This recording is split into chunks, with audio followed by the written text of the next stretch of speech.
Y a su nombre gloria. El estudio que tenemos hoy: ¿somos templos de Dios o guarida de Satanás? Nosotros elegimos libremente a quién le vamos a servir, a quién le damos el voto de confianza. Gloria al Señor. Por eso tenemos nosotros que estar en sintonía con el Señor. Amén. Gloria a Dios. Es bonito nosotros servirle a Dios con amor, con entrega, con pasión, con dedicación. Busque gloria al Señor, en 2 de Corintios capítulo 6 versículo 14 en adelante. ¿Cómo que se llama el tema que tenemos? ¿Somos templos de Dios o guarida de Satanás? ¿Usted sabe lo que es una guarida? Una guarida viene siendo un lugar de alojamiento. Una guarida representa una casa o un templo. Amén. Entonces, nosotros somos lo que elegimos que queremos ser.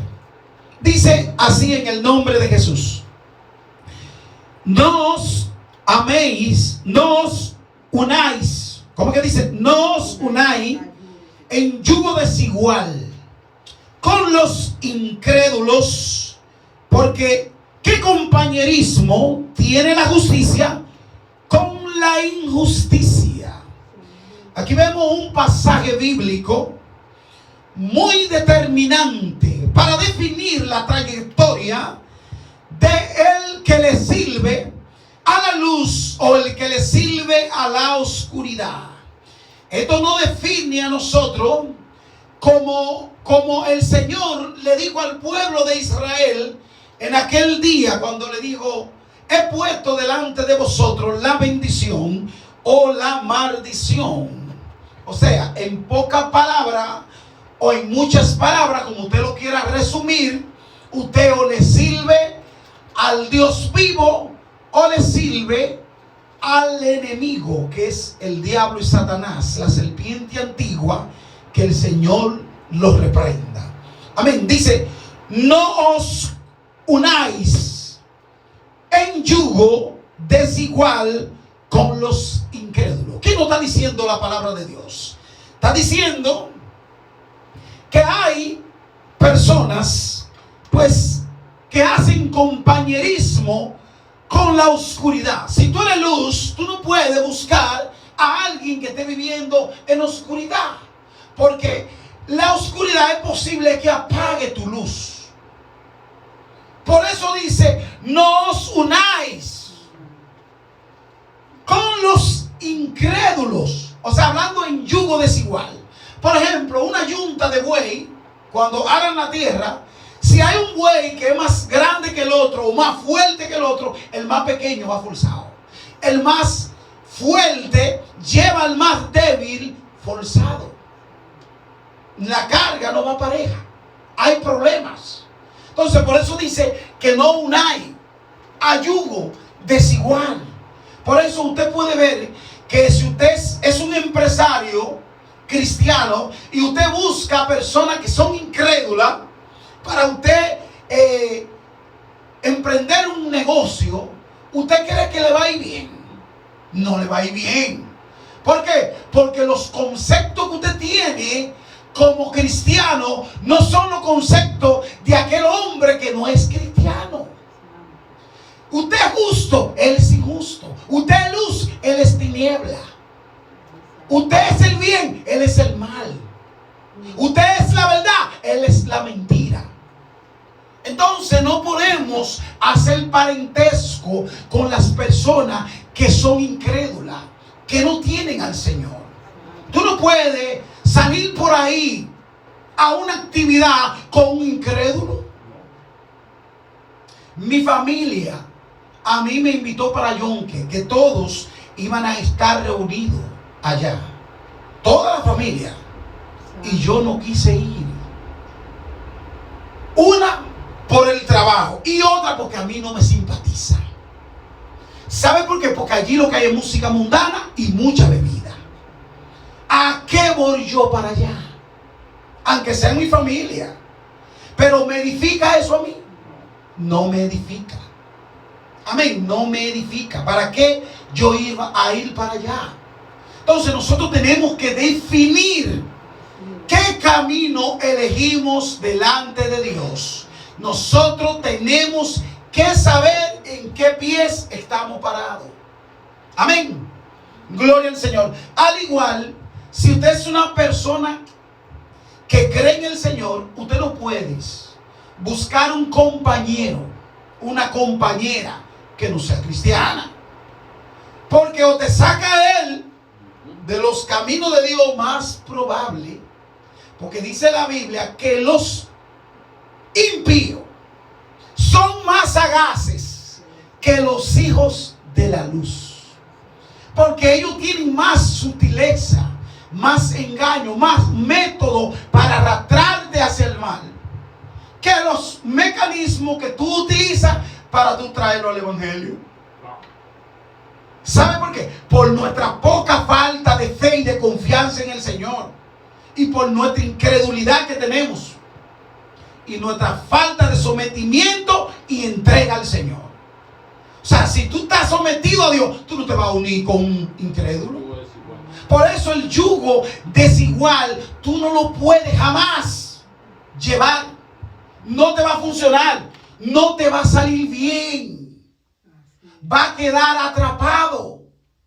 Amén. Y aquí sigue resaltando el texto. Por eso dice, nos unáis en yugo desigual. Usted ve que cuando un niño tiene principios cristianos y valores y moral, cuando se une con un niño indisciplinado, irrespetuoso, malcriado, desobediente con los padres, ¿qué sucede con el hijo suyo? Lo contamina, lo daña. Usted ve que a veces el niño le salta a usted con unos palabrones y usted dice, pero ¿a dónde tú aprendiste eso? Porque usted tiene que vigilar a sus hijos. ¿Con quién se juntan? ¿Con quién andan? Y si no es así, si usted no es un padre vigilante. Mire, yo recuerdo que con el muchacho mío que estaba pequeño, yo le elegía las amistades con las que él iba a jugar. ¿Usted cree que yo era fácil? Yo no era fácil con ese muchacho. Por eso, hoy no tengo dolores de cabeza. Porque fue bien criado. Déjeme decirle algo, el niño, usted lo educa, mire qué sencillo. Desde que nace, a los 5 años ya el niño usted lo tiene formado. ¿Usted sabía eso? Ahí ya usted lo tiene formado. En esa edad, en esa corta edad. Porque el niño aprende a respetarte y a temerte. Amén. Entonces, volviendo al tema, el yugo desigual hace un daño grande. Segunda de Corintios, capítulo 6, versículo 14. Amén. Gloria a Dios. Entonces, no debemos de hacer negocios con los incrédulos. No debemos hacer negocios con los incrédulos. Porque los incrédulos no temen a nadie. Ni le temen a las autoridades, ni a Dios, ni a usted. Ni le respetan tampoco. Amén. Si usted necesita algo en la vida, es preferible que usted toque a un hermano y no a un incrédulo. Porque si tú le quedas mal a un incrédulo, hay problemas serios. Pero si tú le quedas mal a un creyente, quizás el creyente tiene misericordia de ti y te ayuda a que tú salgas con más ligereza. Pero el incrédulo no lo va a hacer así. El incrédulo te va a desacreditar. ¿Entiendes? O puede tener tu serio problema con él. No se puede hacer ningún tipo de negocio con un incrédulo. Por eso dice, no unáis en yugo desigual. Esto se da en todos los ámbitos de la sociedad. en las universidades, en las escuelas, en el trabajo, en cualquier empresa, en los hospitales, amén, en las tiendas, en los supermercados, en las barberías, en todo lugar. Mire, aquí donde yo trabajo, si yo no tengo el control de ese lugar, eso fuera un desfifarre ahí. Eso fuera terrible. Ahí se bebiera, se fumara juca, ahí se hiciera de todo. Pero yo no lo permito. ¿Sabes? Como yo tengo el control, yo no lo permito. Cuando se ponen a hablar muchas cosas terribles ahí, ya usted sabe. Porque son gente que no tienen a Dios. Amén. Ellos son trabajadores míos, pero yo tengo que poner el orden. ¿Sabes? Porque no todos los trabajadores van a ser cristianos. ¿Sabes? Ni van a ser barberos. Usted sabe, pero usted tiene que mantener el control sobre el lugar. Amén. Gloria al Señor. Y a su nombre. Gloria al Señor. Continuamos, mis santos hermanos. Entonces, sabemos que no debemos de unirnos en yugo desigual con incrédulos, hacer negocio o hacer parentesco con personas que no tienen la misma creencia que nosotros, ni la disciplina, ni la moral, ni el concepto, ni la fe que tienen los hijos de Dios. Y sigue añadiendo. Dice, porque qué compañerismo tiene la justicia con la injusticia. ¿Usted está viendo? Una persona injusta es una persona cruel, malvada, desalmada, mentirosa, avara o avaro, ladrón, engañador. Tiene todas las características malas. Dice que qué compañerismo tiene la justicia. ¿Qué es la justicia? ¿Qué es la justicia? Háblame uno de lo que es la justicia. La justicia, ¿qué es la justicia, Eduardo? La justicia. Pero Dios habla de la justicia. ¿Qué compañerismo tiene la injusticia con la justicia? Haciendo referencia a que el hombre injusto comete todo tipo de falta. O sea, no hay compañerismo entre un cruel, entre un desalmado, entre un malvado, entre un malo, entre un que no tiene fe. Una persona injusta es una persona que no tiene fe. Es una persona que no teme a Dios, que no cree en el Señor. Porque ¿qué es lo que nos hace? Lo que nos hace justo a nosotros, ¿usted sabe qué? La justicia es la fe. Dice la Biblia que nosotros somos justificados a través de la fe en Jesucristo. Eso nos hace justo. ¿Por qué? Porque le tenemos fe al Señor y creemos de corazón en Él sin verle. Entonces eso nos añade justicia. La fe nos añade justicia y nos pone en el camino correcto, porque Cristo vivió bien delante del Padre. El Padre lo recibe como este es mi Hijo amado, en quien tengo complacencia. Por eso entonces ya Dios no te ve a ti como pecador, te ve como un hijo amado, porque a través de Cristo Dios tiene complacencia con tus caminos, con tu vida, con tu estilo de vida. Eso es lo que nos hace justo delante de Dios. Amén. Por eso dice que no hay compañerismo. La injusticia con la justicia no lo tienen, jamás. Por eso es que un abogado que defiende a un culpable y el abogado que defiende al inocente están de lados opuestos. Son polo positivo y negativo. El abogado injusto está defendiendo a un culpable. El abogado justo defiende al inocente. ¿Debe?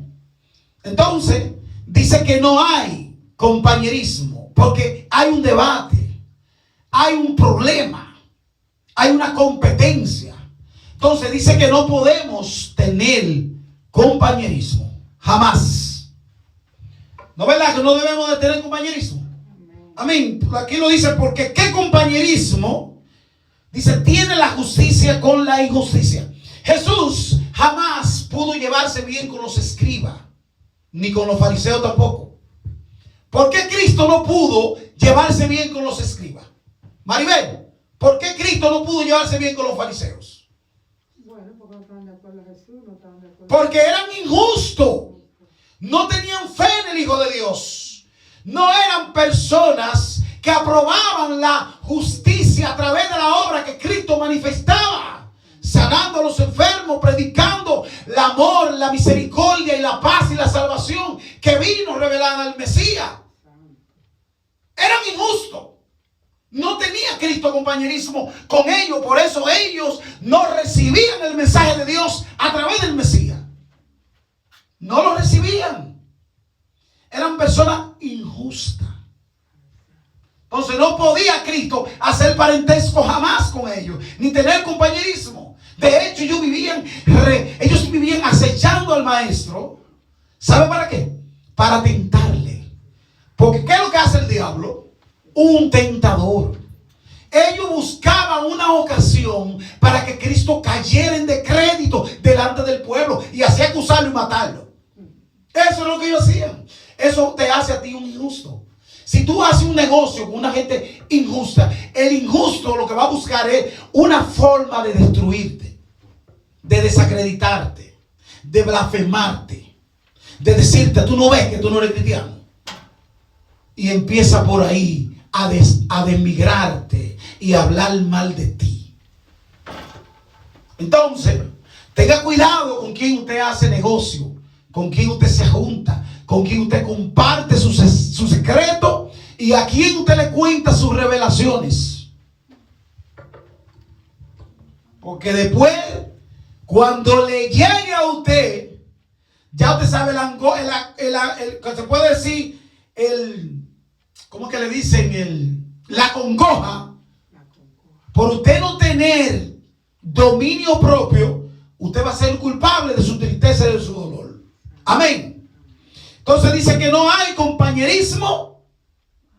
Dice que no tiene compañerismo la justicia con la injusticia.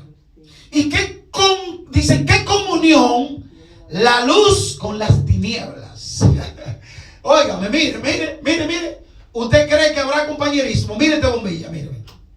Llegó la oscuridad, ahí está la tiniebla, ahí está el diablo. Llegó Jesús. ¿Usted cree que Jesús? Dice la palabra que cuando el diablo se revela, que cuando él se revela contra Dios, dice que inmediatamente no había lugar en el cielo para él. Y Miguel y sus ángeles pelearon con el dragón, con la serpiente antigua, con el diablo y con Satanás. Y fueron arrojados a la tierra porque no se halló lugar para ellos. ¿Por qué? Porque ya estaban en rebeldía, estaban en tiniebla y allí opera la luz eterna. El trono de Dios, la gracia de Dios, la justicia de Dios, la belleza de Dios que dimana del trono de la gracia de Dios. Amén. Entonces, no hay ninguna comunión la luz con las tinieblas.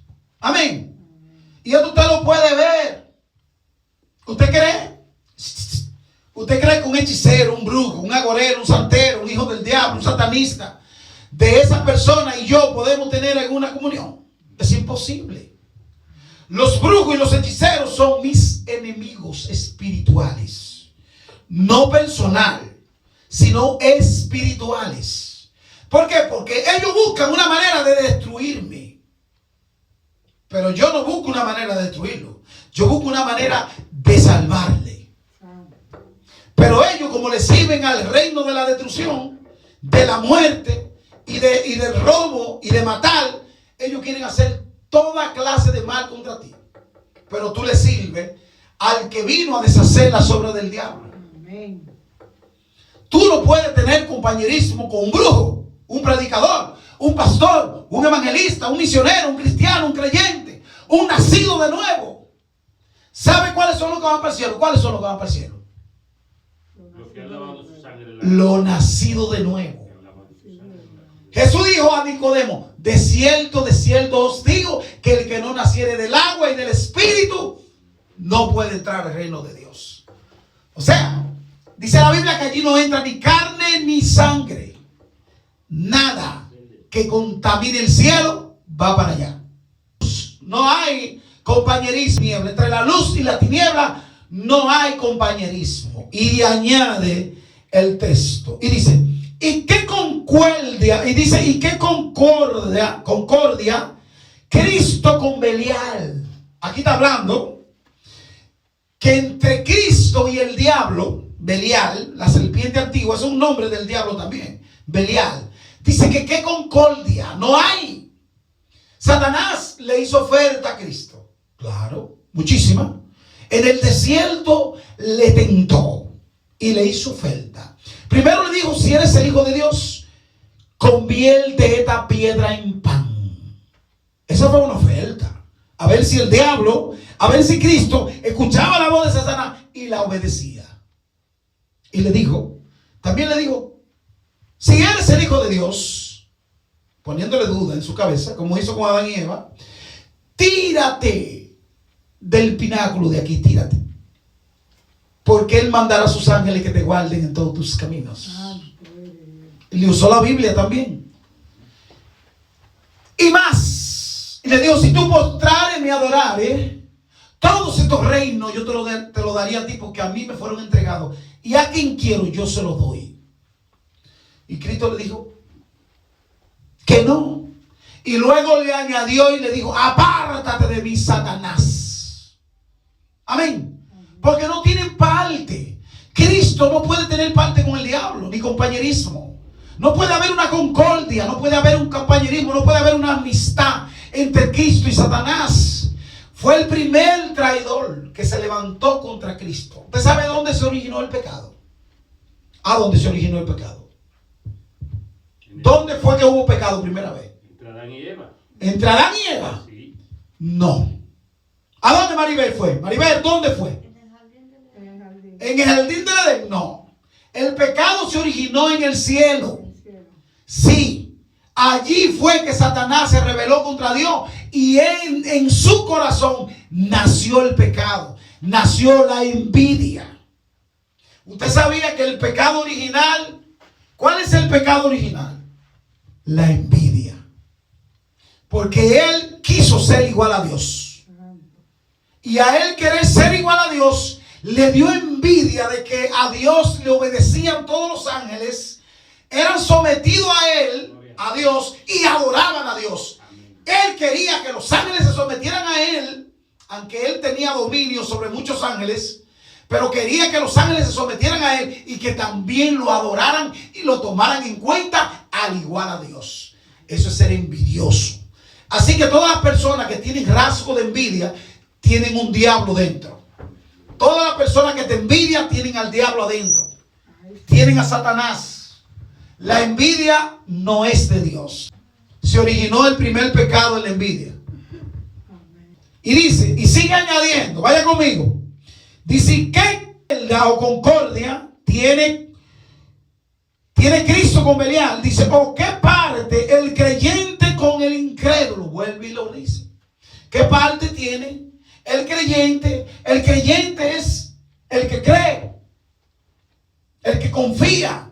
No está hablando de... La Biblia dice que los demonios creen y tiemblan. Aquí no está hablando de la palabra creer simplemente. Porque si tú lo utilizas como creer, cualquiera cree. Tú le sales a la calle y tú le preguntas a la gente, ¿usted cree en Cristo? Sí, sí, claro, yo creo en Cristo. Ahora bien, ¿esa persona se somete a Cristo? ¿Obedece a Cristo? No. Ahí la palabra no es creer, es obedecer. Es la palabra correcta que va ahí. Obedecer. ¿Qué concuerda o qué comunión tiene el que no cree o que el que obedece con el que no obedece? Eso es lo que está diciendo.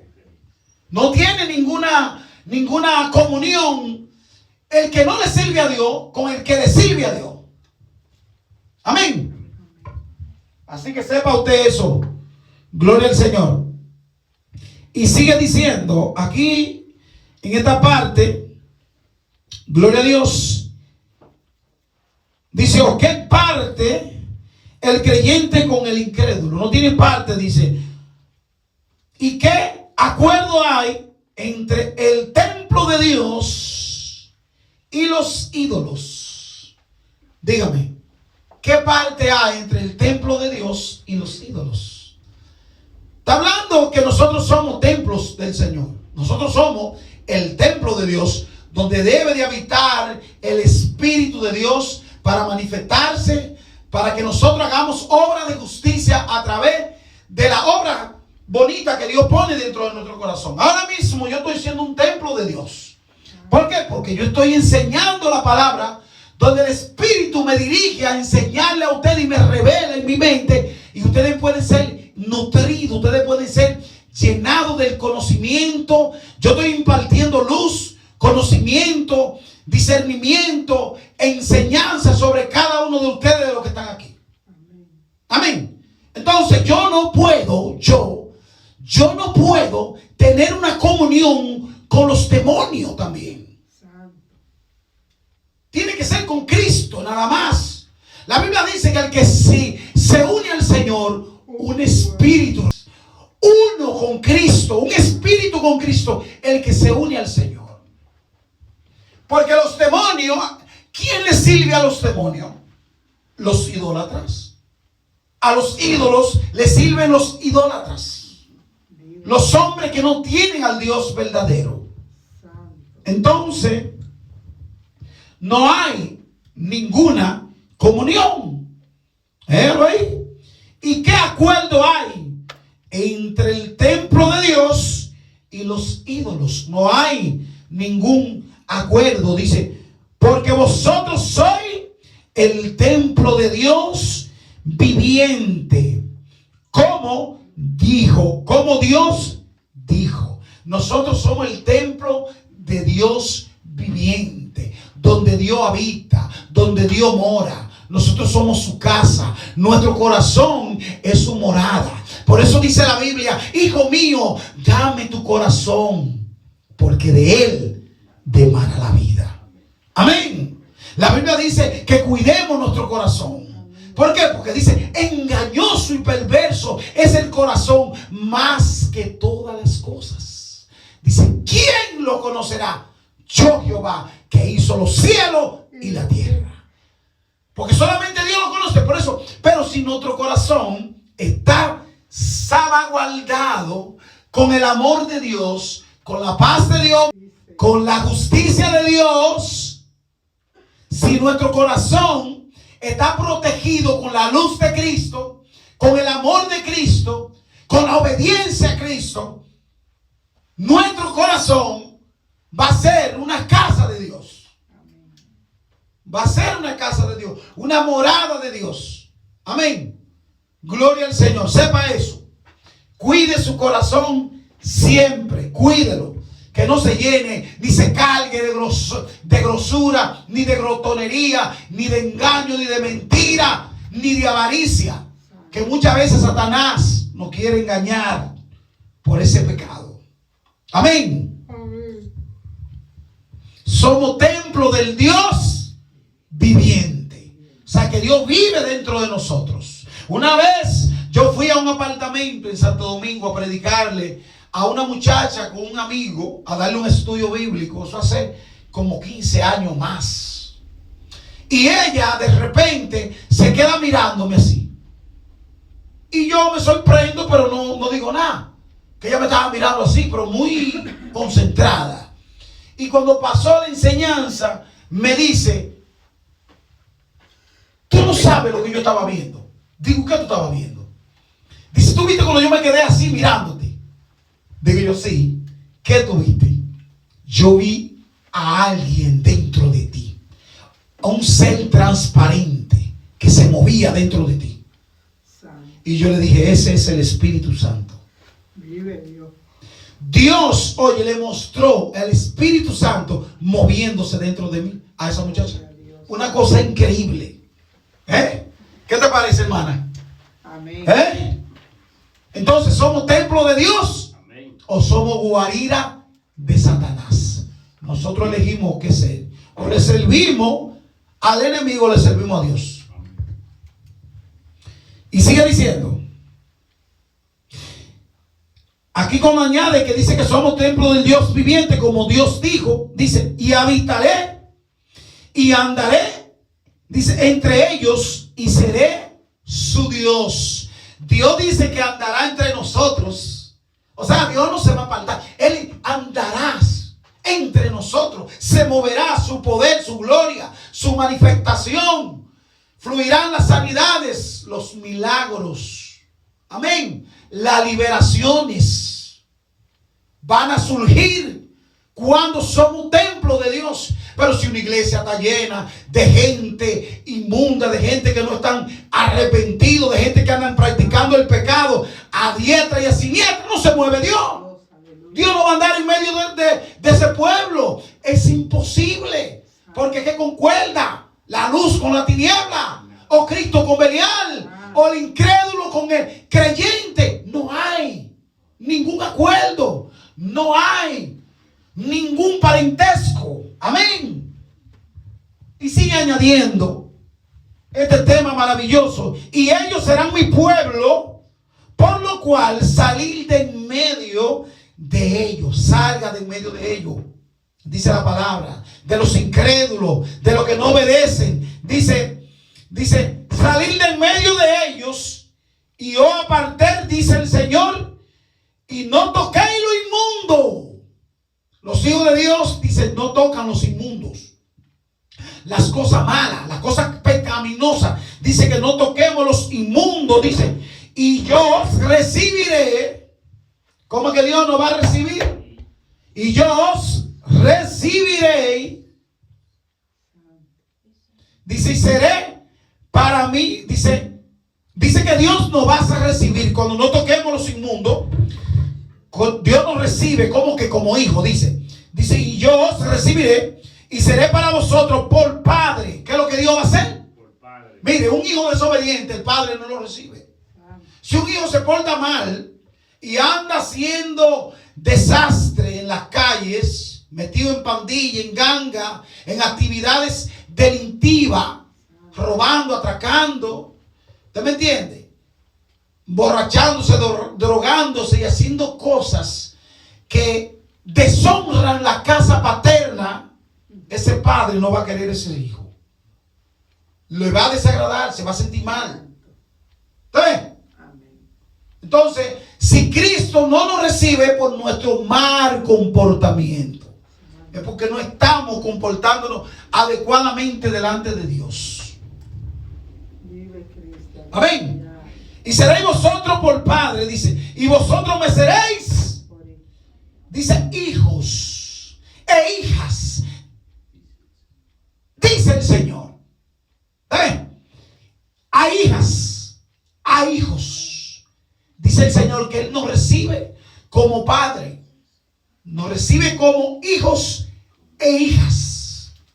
Amén. Agárrese, hermana, agárrese, hermano, para que Dios nos reciba.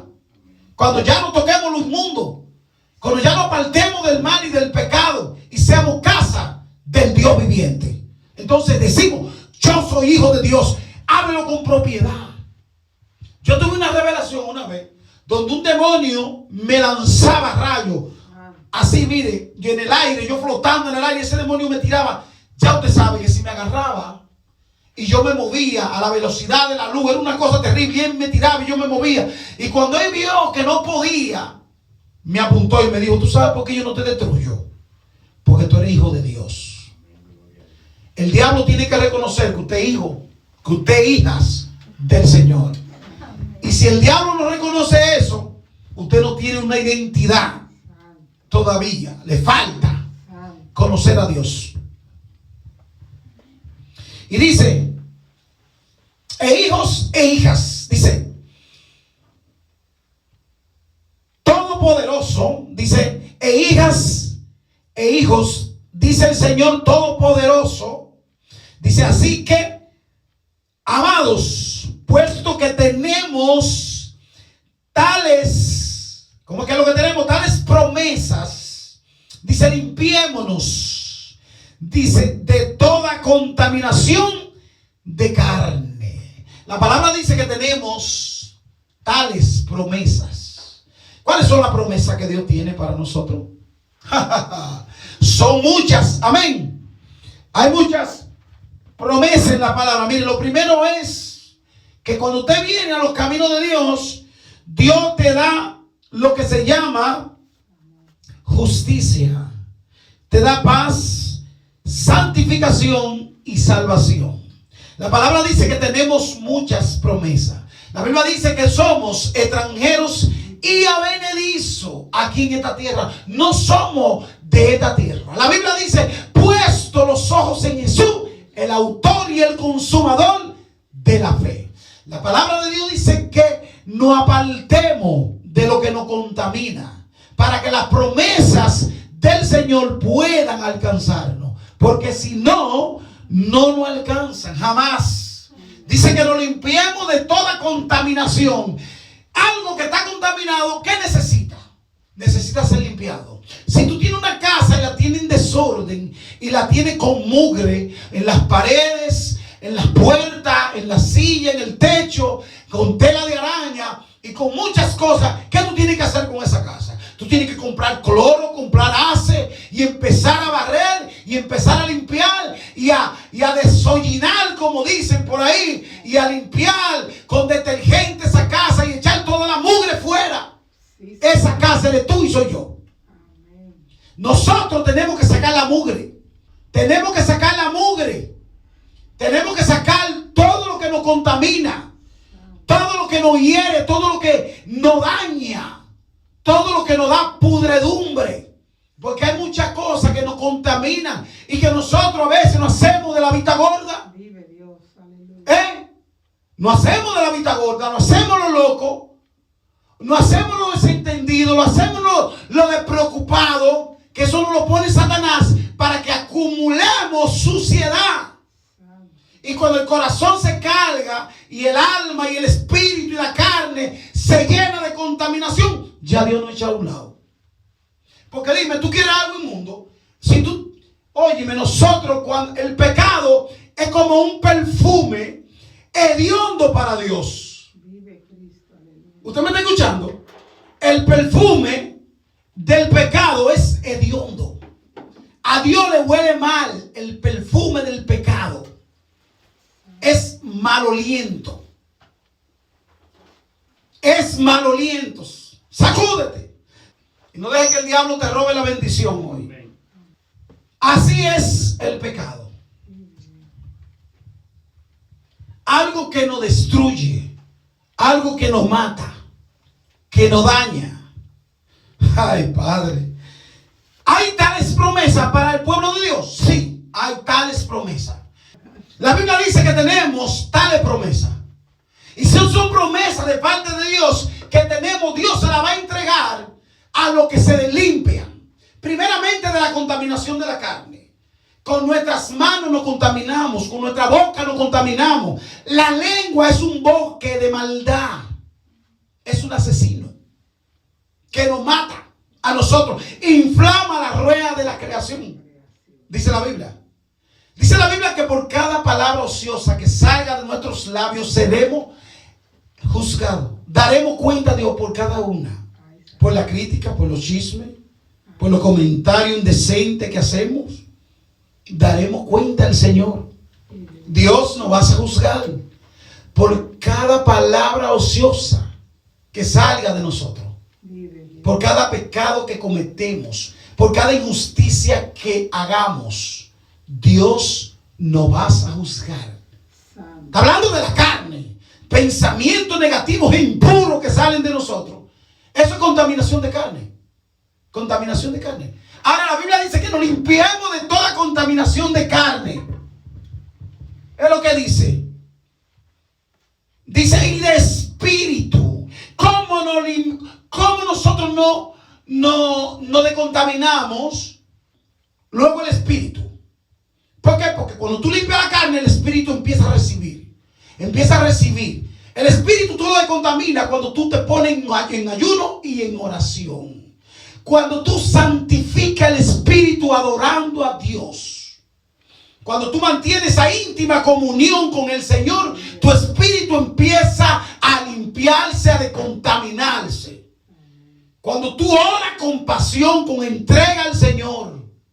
Cuando tú medita en la palabra de Dios. Es el espíritu que empieza a decontaminarse porque la la oscuridad del pecado ya no doblega tu mente. Ya tú no andas en la vanidad de la mente. Y el Espíritu es el que toma el control porque está puro, porque está limpio. Perfeccionando la santidad en el temor de Dios. ¿Es Dios perfecto? Sí. ¿Somos nosotros perfectos?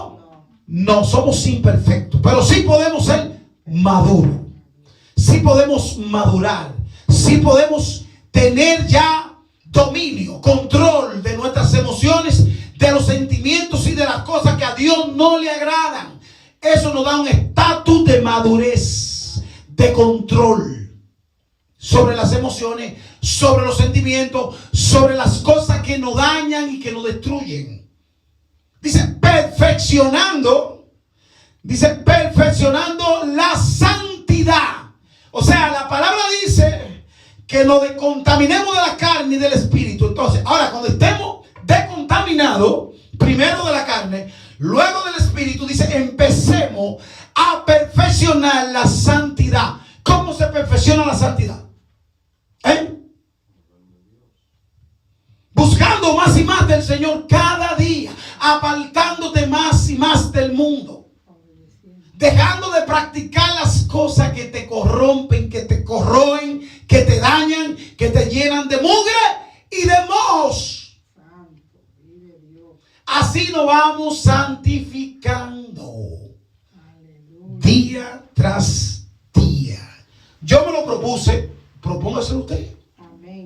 Yo me propuse serle fiel a Dios, buscar a Dios de todo corazón. Hermano, usted sabe cuando usted se cansa de caer en el mismo pecado, en la misma desgracia. Yo me cansé. Yo quiero servirle a Dios con pureza, de corazón, de verdad. Eso yo quiero hacer. Eso lo desea mi corazón. Es una decisión que yo tomé. Tome usted la misma.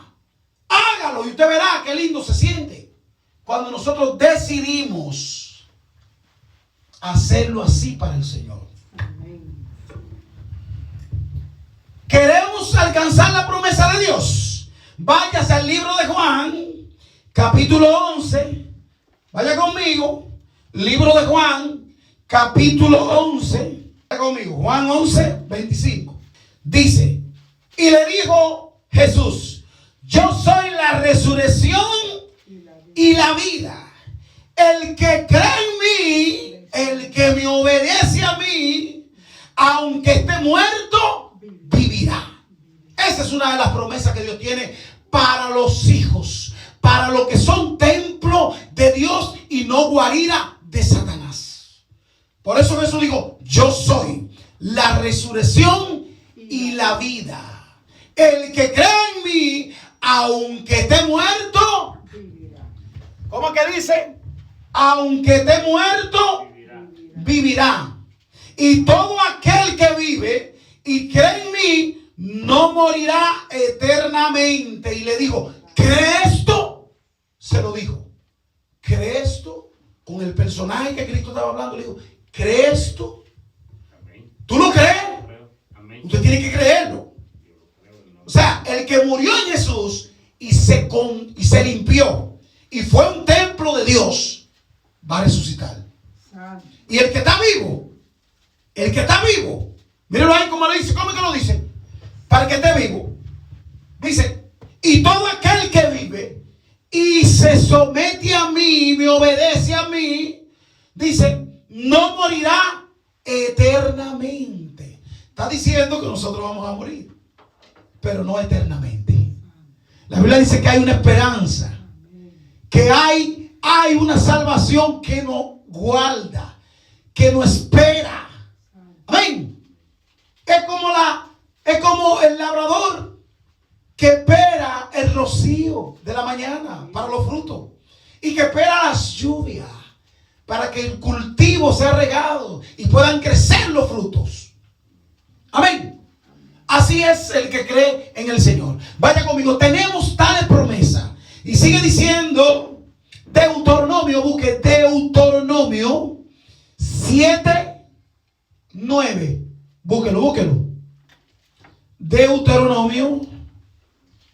Y a su nombre. Aleluya. Y a su nombre. Gloria. Gloria. Dice así Deuteronomio.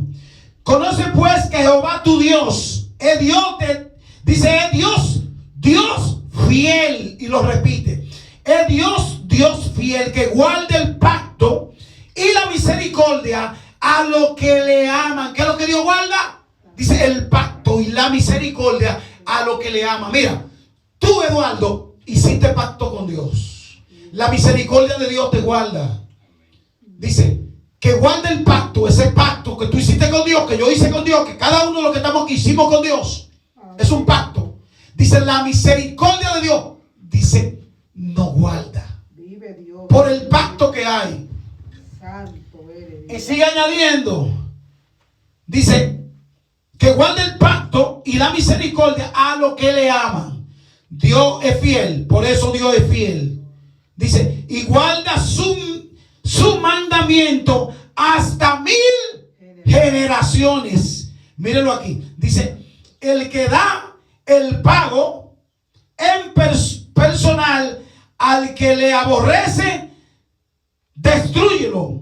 Que el que odia al Señor, Dios le dará el pago en persona. Amén.